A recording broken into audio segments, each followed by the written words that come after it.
Kakausapin na raw ng mga opisyal ng United Nationalist Alliance ang tatlong common candidates na sina Senador Francis Escudero, Senadora Lauren Legarda at Grace Poe dahil sa hindi nila pagsama sa mga kampanya ng una. Nagpasaring din ang chairman ng una na si Vice President Jejomar Binay tungkol sa mga sinasabi umano ng Team Pinoy laban sa kanila. Balitang hatid ni Sherry Ann Torres.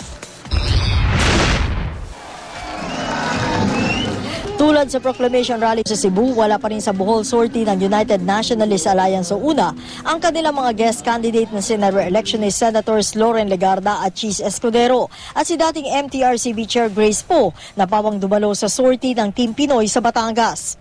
Kaya naman ayon mismo kay Vice President Jejomar Binay na chairman ng UNA, kakausapin na raw ng UNA Executive Committee ang tatlo. Ayon sa una candidate na si Mig Zubiri, nagkasundo na raw ang kanila Execom na huwag payagan ang hiling ni Escudero na makapangampanya sa pamagitan ng video conference o ng proxy. Paano ba? Kasi yung usapan natin, kayo, one, guest candidate. Second, sasama kayo paminsan-minsan sa sorties namin. Kung ano ba reaksyon nila, batay dun sa usapan sa amin, okay na lang, siguro dapat namin ito. Hindi naman yung kaya pa desisyonan yun.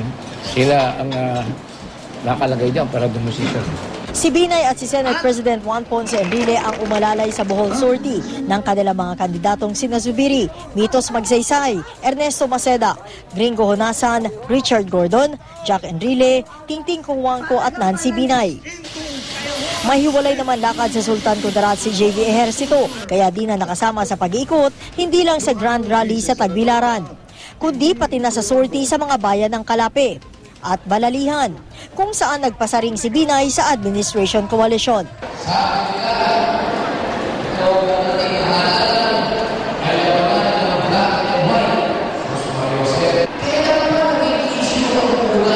Bakit nila gusto maging 12-0? Sila lang ba marunong? Sila lang ba may kaalaman? Nauna nang sinabi ng palasyo na hindi kulay ng balat ang pinatutungkulan ng black and white, kundi ang pagkakaiba raw ng pinaglalaban ng mga grupo. Nagsimba rin sa bayan ng Loon ang una.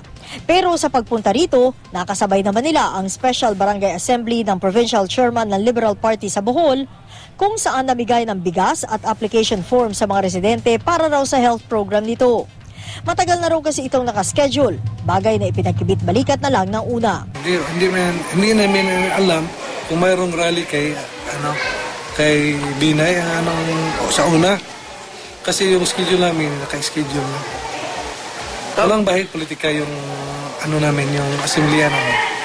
Sherry Ann Torres, GMA News.